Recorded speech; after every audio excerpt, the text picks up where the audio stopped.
ఏది జరిగినా అమెరికా వాడే కారకుడుగా దుమ్మెత్తి పోస్తూ ఉంటారు. అమెరికా వాడు చేసే కుట్రలు కుతంత్రాల గురించి రకరకాల కథనాలు తయారు చేస్తారు. అవన్నీ నిజమే అనుకుందాం.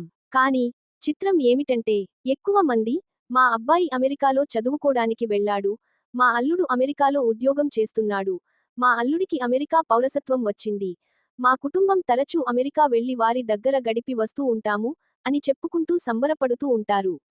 అమెరికాలో ఉద్యోగం చేస్తున్న వారు అంటే గతంలో ఎగబడి పిల్లనిచ్చేవారు.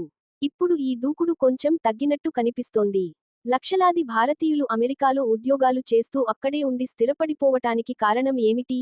అమెరికా నిజంగా అంత చెడ్డది అయితే, ఉద్యోగం చేస్తూ అక్కడే స్థిరపడిపోవాలని మన భారతీయులు ఎందుకు అంతగా ఆసక్తి చూపిస్తున్నారు? అమెరికా కూడా అన్ని దేశాలు లాగానే వ్యాపారం చేస్తుంది, రాజకీయాలు చేస్తుంది, తమ దేశాన్ని అభివృద్ధి చేసుకోవడానికి ప్రయత్నం చేస్తుంది, అందరికంటే పైచేయి ఉండాలని కోరుకుంటుంది, ఆ ప్రయత్నాల్లో ఎంతకైనా తెగిస్తుంది. ఈ ప్రయత్నాల్లో అమెరికాకు మద్దతుగా నిలిచే నాటో దేశాలు ఉన్నాయి, అంతకంటే ఎక్కువగా ద్వేషించి తిరగబడే దేశాలు కూడా ఉన్నాయి. తన వద్ద ఉన్న ఆర్థిక, కండబలంతో తనకు గట్టిగా మద్దతు ఇచ్చే దేశాల అండతో అమెరికా రెచ్చిపోతూ ఉంటుంది. సోవియట్ రష్యా విచ్ఛిన్నమైన తరువాత ఈ మార్పు మరింత స్పష్టంగా కనిపిస్తుంది. అమెరికా తమ పౌరులకు ఏమైనా జరిగిందంటే తట్టుకోలేదు. కాని అమెరికా చిన్న దేశాలను వెంటాడి వేధిస్తుంది అని చెప్పబడుతున్న చోట తమ స్వంత పౌరులను నిర్దాక్షణ్యంగా వేలాది మందిని కాల్చి చంపారు.